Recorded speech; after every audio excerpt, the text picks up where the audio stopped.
Entonces ahora vamos a ver cómo es el almacenamiento de energía.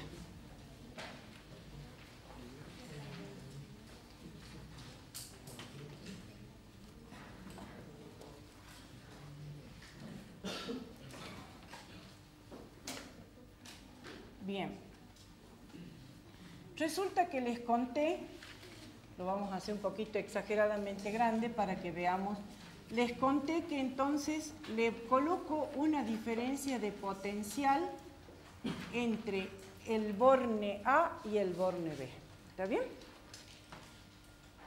Ya vamos a estudiar en el capítulo que sigue cómo se mueven los electrones, pero ahora acéptenme que como el electrón es la única carga móvil dentro del material metálico, viene un electrón para acá. Ese electrón, por inducción, me crea una carga positiva que en realidad la toma del borne positivo de la batería y viene a la placa izquierda. Por consiguiente, entonces, se genera una línea de campo. Entonces, fíjense que yo estoy diciendo que ya tengo una línea de campo creada porque ese campo es creciente desde el valor 0 hasta el valor máximo cuando se terminó de cargar. Pero resulta que ahora quiero traer otra carguita, o sea, la fuente quiere llevar otra carguita hasta la placa derecha del capacitor. Pero ya tengo que realizar un trabajo, o sea, tengo que realizar un trabajo en contra de la línea de campo, que ¿cuánto va a valer ese trabajo? Va a valer Q por el diferencial de B o el le llamemos B chiquito, o sea, el potencial chiquito para decir que es en un instante intermedio, porque le llamábamos B mayúscula cuando ya estaba terminado de cargar. ¿Está bien? Entonces le llamemos B chiquitito.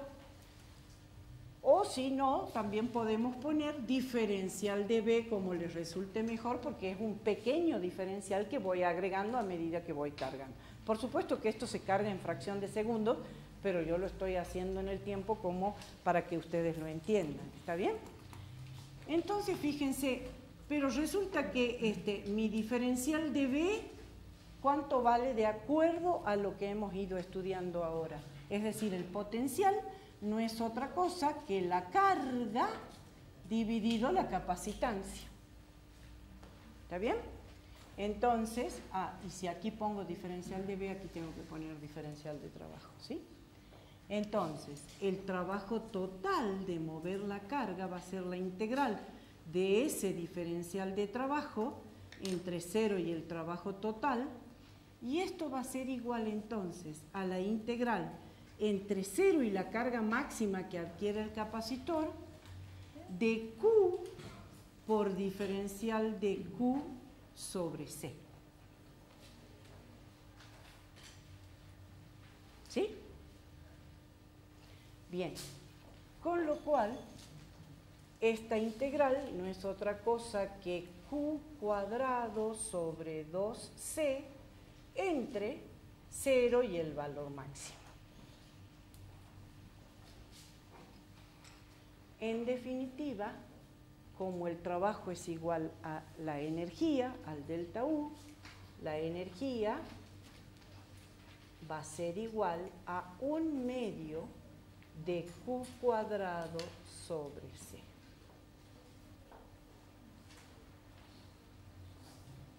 ¿Está bien? Si quieren, anotamos como trabajo es igual a delta U, entonces la energía,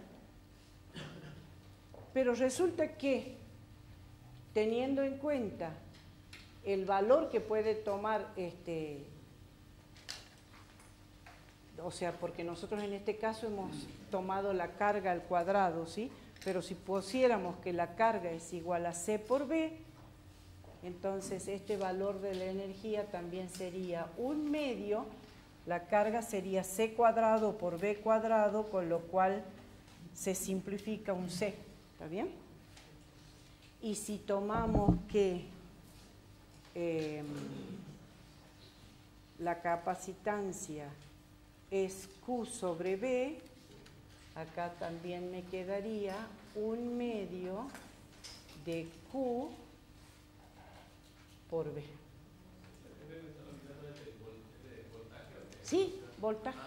Es el potencial con el que lo cargué. Si quieren, para que no se olviden más, es el potencial entre A y B. ¿Está bien? Sí. Joule. La energía es Joule. Las unidades de energía es Joule. Fíjense, porque acá la capacitancia es faradio, la diferencia de potencial es volt al cuadrado, o si quieren acá, coulombio cuadrado sobre faradio, y eso es Joule. ¿Sí? Es que eso es lo que quiero hacer notar.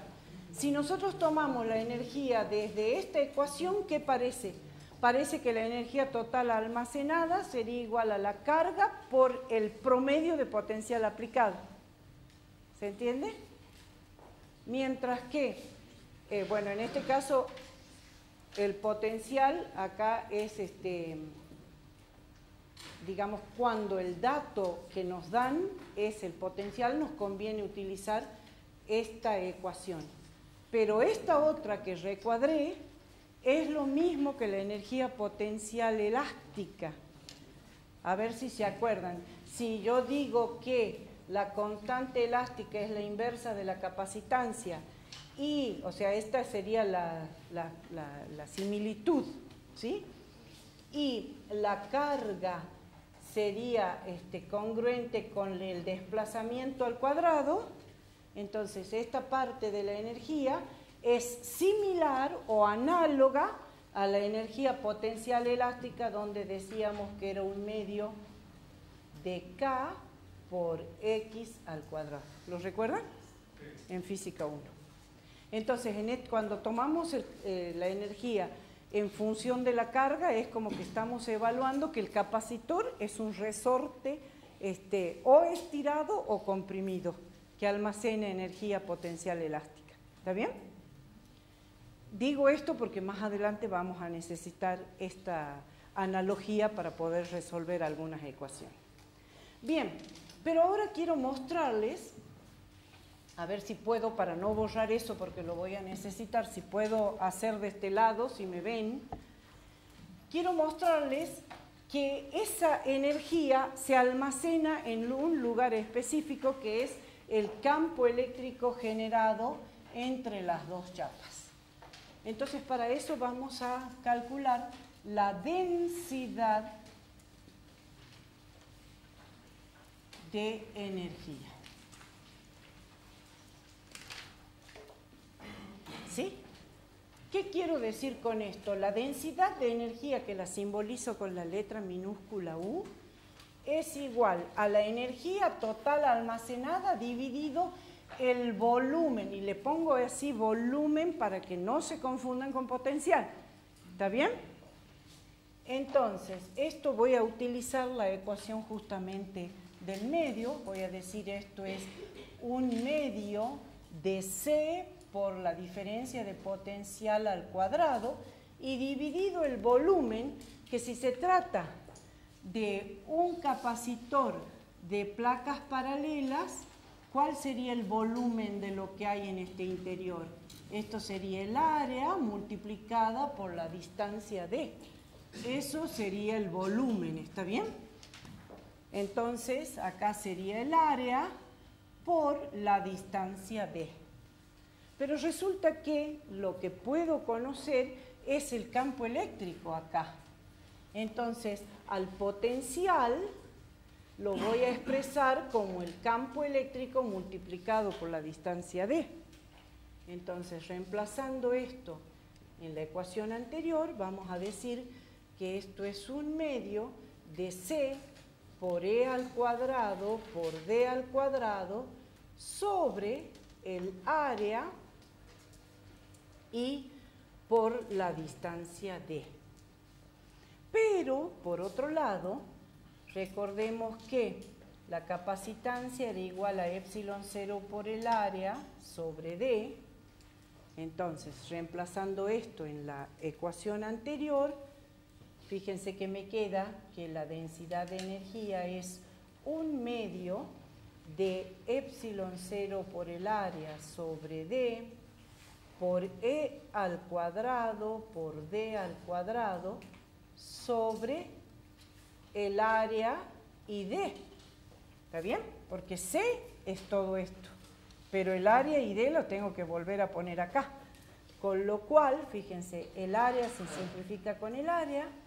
Acá me quedaría D al cuadrado que se simplifica con el D al cuadrado de arriba.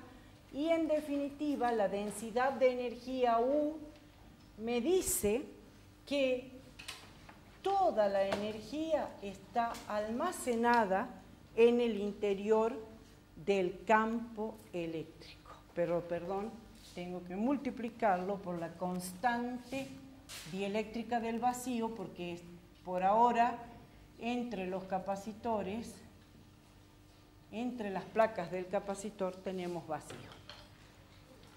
¿Se entendió? ¿Sí?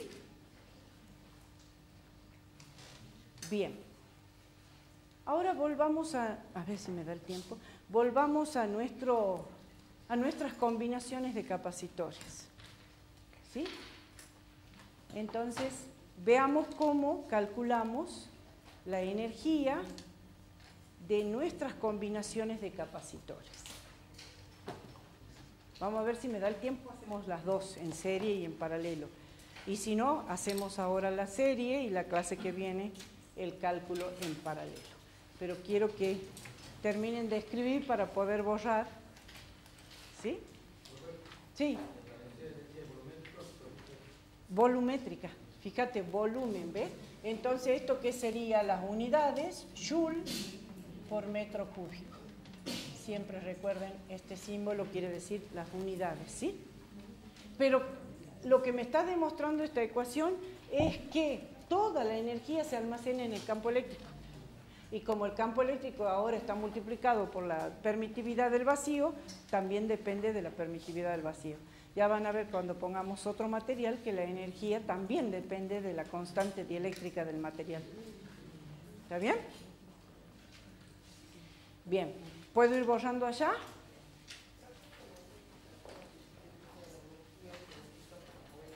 Exactamente. Esta energía es el trabajo que necesito para mover las cargas. Pero cuando el capacitor ya se cargó totalmente, la energía ya queda almacenada como si fuera un resorte comprimido.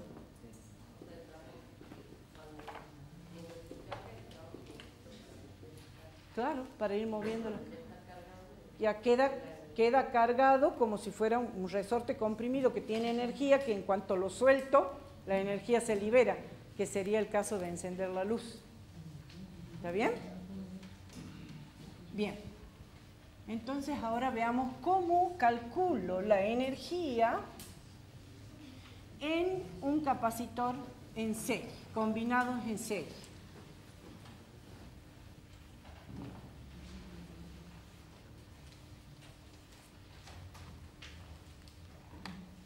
Entonces, energía en una combinación en serie. Entonces, supongamos que tenemos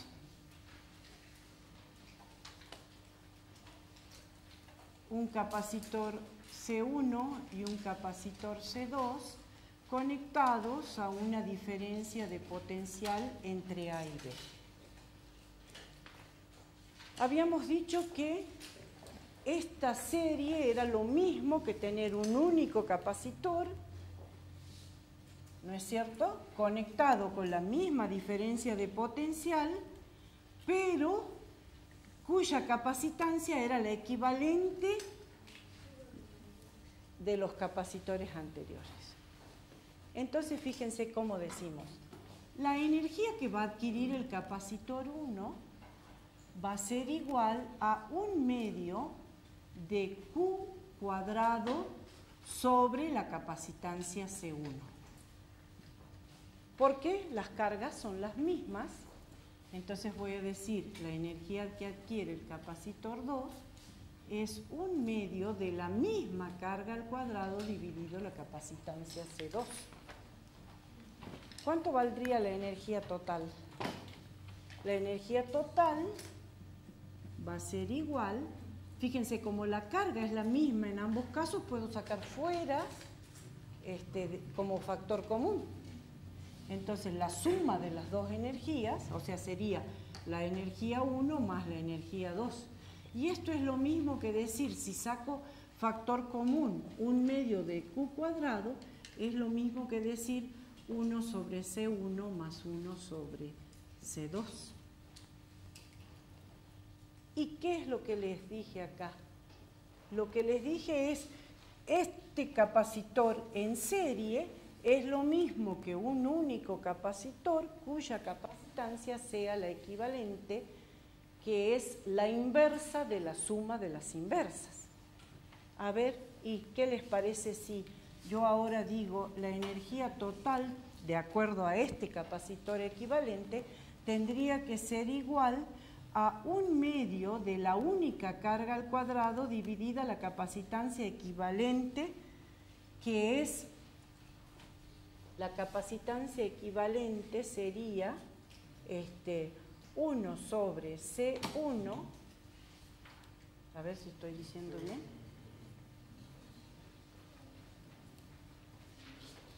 Pero la inversa, ¿sí?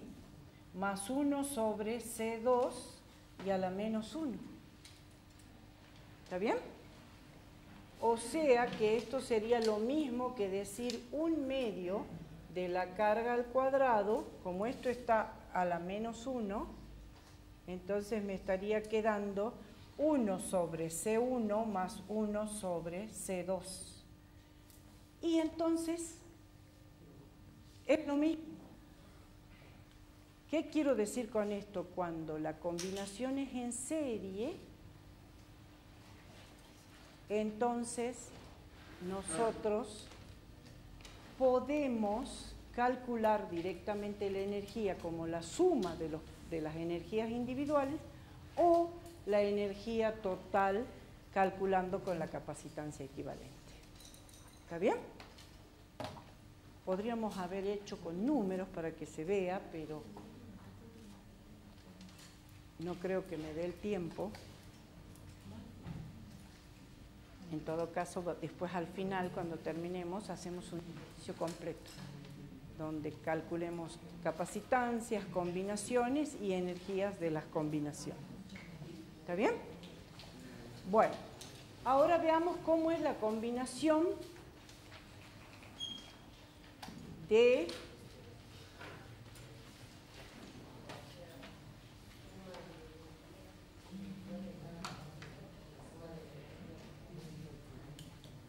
no la suma, sino la energía del capacitor equivalente. ¿Es la suma de las individuales o es la energía del capacitor equivalente? Bien. Veamos ahora cómo sería la energía en una combinación en paralelo. Entonces, la energía, y con esto terminamos por hoy, de una combinación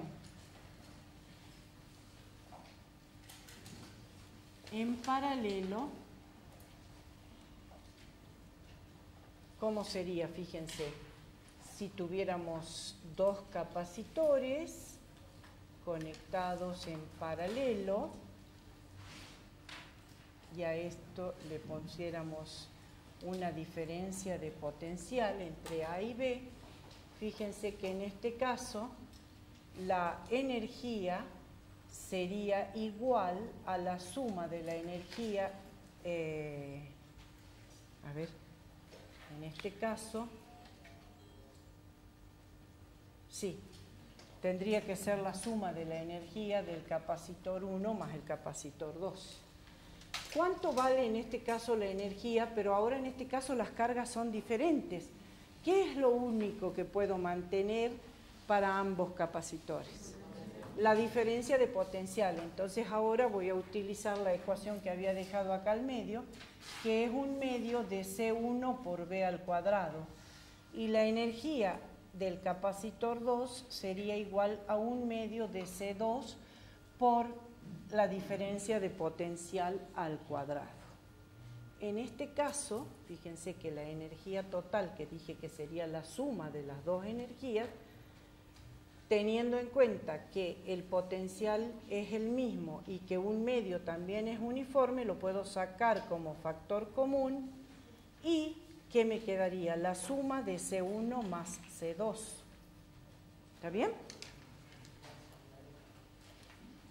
¿Se entiende? La suma de C1 más C2.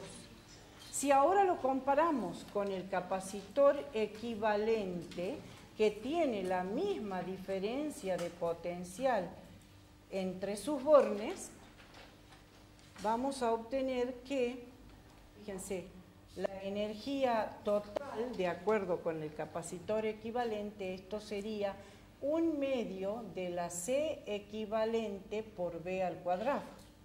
Pero como habíamos estudiado hace ratito, que la C equivalente de una combinación en paralelo es directamente la suma de las capacitancias individuales, entonces justamente la energía total me queda un medio de C1 más C2 por la diferencia de potencial, perdón, puse 2 abajo, la diferencia de potencial al cuadrado. ¿Está bien? Bien. Lo que vamos a ver la clase que viene es cómo cambia todo esto cuando ponemos entre las dos chapas del capacitor un material que no sea conductor, es decir, un material dieléctrico.